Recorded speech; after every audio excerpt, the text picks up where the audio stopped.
Mike Pereira, the former head of NFL refs and the rules specialist on Fox, joining me right now. How would one go about this?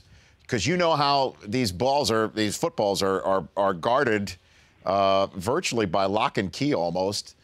How would somebody even go about doing this during the middle of an AFC championship game with 22 cameras trained on the field, Mike? Well, I think the only thing you could possibly say is that you could get to the ball boys, who are basically provided by the home team. I mean, and the visitors can bring their ball boys also, but they will have possession of the balls. And as did happen years ago with the kicking ball, the kickers would get a ball and they doctor it up and give it to the ball boys and say, throw this one in when we go out to kick. So that, to me, would be the only way that you could, maybe do that, because I don't think there could be a breakdown before the game. I mean, the officials check them. They've got a pump. They've got everything. The referee puts his initials or some mark on the ball. So that might be the only way, I guess. Well, why would the official even pay attention to it during the game? Did somebody call their attention, as far as you know, to? Well, to the this? only thing that would happen is, I guess, if a ball came in, it's the old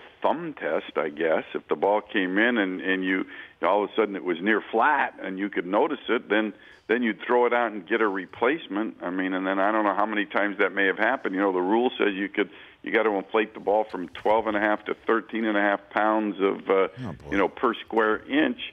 I think the league just needs to look where the breakdown was, if in fact there was a breakdown. But in the big picture, Rich, I really don't think I care.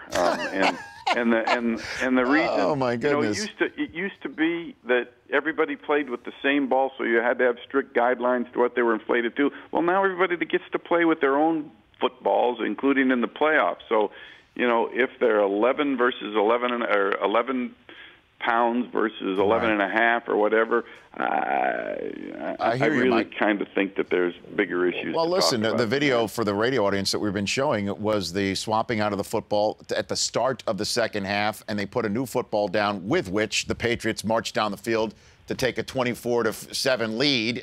So I don't know what much to do about that. Maybe it was the Colts who said something right at halftime, and that's what happened. I'm sure we'll be hearing about it. We haven't even heard. I mean, the assumption was that the kicking ball got left in there, and they had to get a regular ball after the kickoff. We don't know that was the case either. True. But, all right. Well, let me hit you on something then before, I have 3 minutes left with you in what we say is the hard out segment here. J.R. Sweezy, an offensive lineman for the Seattle Seahawks, got called for unnecessary roughness midway through the third quarter as Russell Wilson's getting sacked by Clay Matthews. He comes in and knocks Matthews off of Wilson. It was called unnecessary roughness.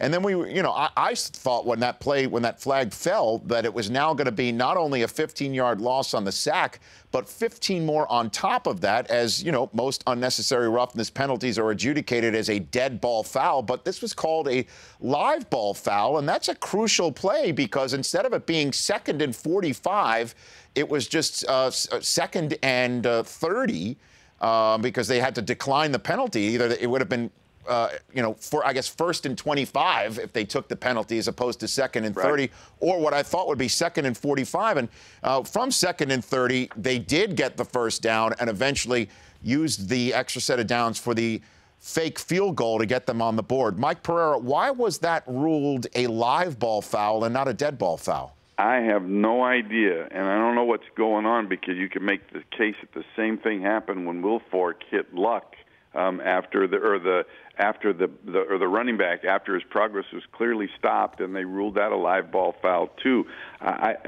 When I look at the play, and I understand it's judgment call, and that's what the league said, that the play was still going on, but I think if the play's still going on, then it's not a foul, period.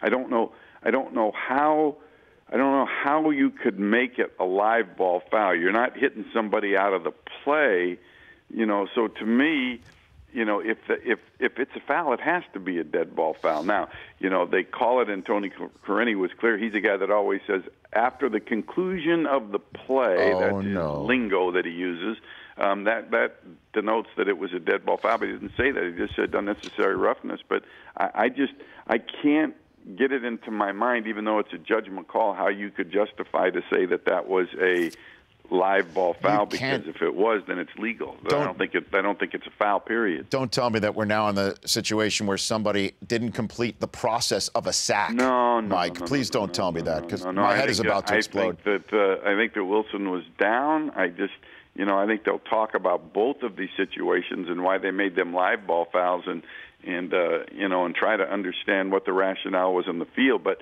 and I agree with you, that's a big play, because if it's a live ball foul, you go back to the previous spot and you enforce it from there. If it's a dead ball, you go, 2nd and 45. I mean, that was a bit of momentum changer, no question.